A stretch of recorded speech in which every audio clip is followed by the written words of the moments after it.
On economic and monetary union, I stressed that we would be ready to move beyond the present position to the creation of a European monetary fund and a common community currency, which we have called a hard ECU. But we would not be prepared to agree to set a date for starting the next stage of economic and monetary union before there is any agreement on what that stage should comprise. And I again emphasized that we would not be prepared to have a single currency imposed upon us, nor to surrender the use of the pound sterling as our currency.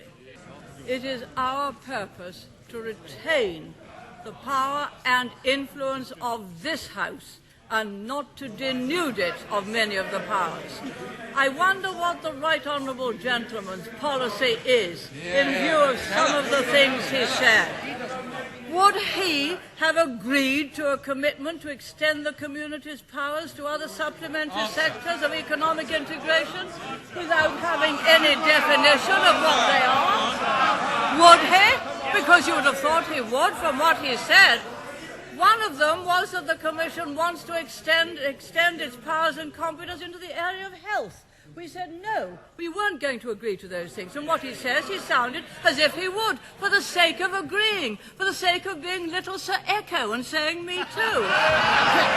Would he have agreed to extending qualified majority voting within the Council, to delegating implementing powers to the Commission, to a common security policy, all without any attempt to define or limit them? The answer is yes. He hasn't got a clue about the definition of some of the things he is saying, let alone securing a definition of others. Yes, the Commission does want to increase its powers. Yes, it is a non-elected body, and I do not want the Commission to increase its powers against this House. So, of course, we are differing. Of course, the chairman or the president of the Commission, Mr. Delors, said at press conference the other day that he wanted the European Parliament to be the democratic body of the community. He wanted the Commission to be the executive, and he wanted the Council of Ministers to be the Senate. No. No.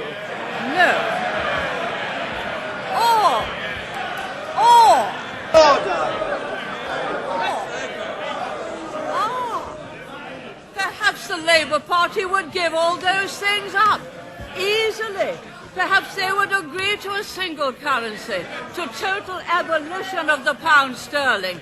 Perhaps, being totally incompetent with monetary matters, they'd be only too delighted to hand over the full responsibility, as they did to the IMF, to a central bank. The fact is, they have no competence on money, no competence on the economy, so yes, the right honourable gentleman would be glad to hand it all over. But what is the point in trying to get elected to Parliament only to hand over your sterling and to hand over the powers of this House to Europe? Moment, Cabinet. Friend not agree that the mark of a single currency is that all other currencies must be extinguished, and not merely extinguished, but that the capacity of other institutions to issue currency has to be extinguished. And that, in the case of the United Kingdom, would involve this Parliament binding its successors in a way which we have hitherto regarded as unconstitutional. This government has no intention of abolishing the pound sterling. If the hard ECU evolved into much, much greater use, that would be a decision for future parliaments and future generations. It would be a decision which could only be taken once, and a decision which should not be approached in this atmosphere, but only after the greatest possible consideration.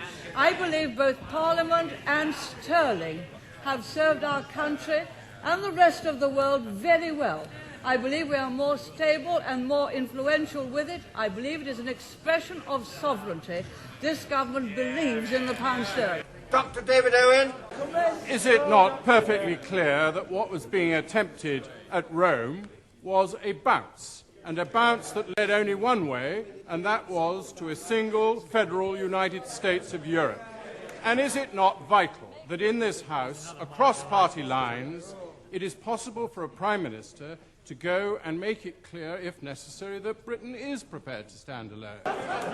We don't relish it, but that if necessary, if we are faced by the imposition by treaty of an obligation to a single currency and a situation which would prevent the enlargement to Poland, Hungary and Czechoslovakia, Britain would be entitled and right to use the veto. I totally agree with the right honourable gentleman. That was precisely the stance we took. It is a stance we have taken on many previous occasions. The European monetary system to which we belong, is a system designed for 12 sovereign states in cooperation with one another to come to the exchange rate mechanism. What they're proposing now, an economic and monetary union, is really the backdoor to a federal Europe, and we totally and utterly reject that. We would have greater economic and monetary cooperation, which can be achieved by keeping our sovereignty. There is no majority in this House for EMU, but is the Prime Minister aware that I attended a conference in Italy last year, and an Italian minister spoke to me about EMU, and I said, what if Mrs. Thatcher opposes it? And ungallantly, he laughed out loud. And he said, oh, we've met Mrs. Thatcher many times.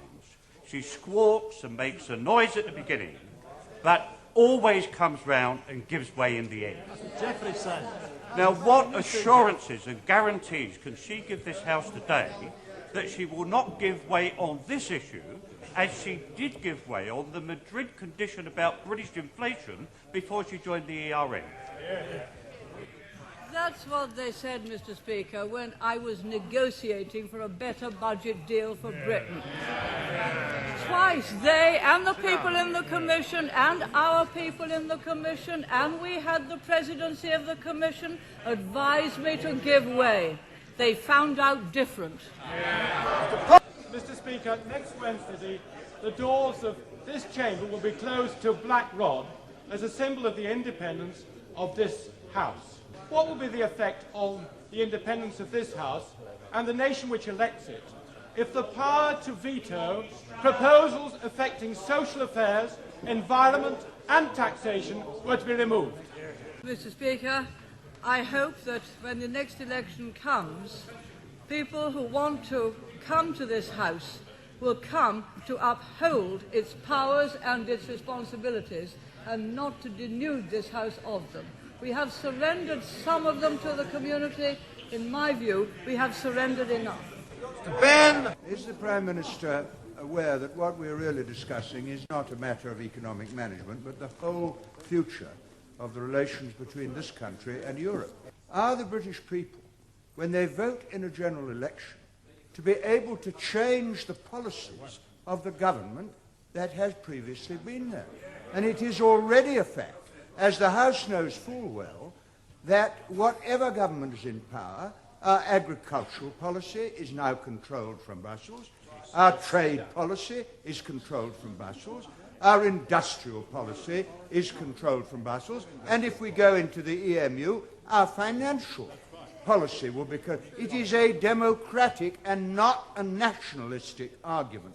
But may I also say this to the Prime Minister, having been a member of the government that took us in to the EC without consulting the British people, having been a Prime Minister of a government that agreed to the Single European Act without consulting the British people, having now agreed to the ERM without consulting the British people, well, we do not really find it hard to believe that she is really intent on preserving democracy rather than gaining some political advantage from waiving some national argument in the eve of a general election. That is why we do not trust her own judgment on the matter.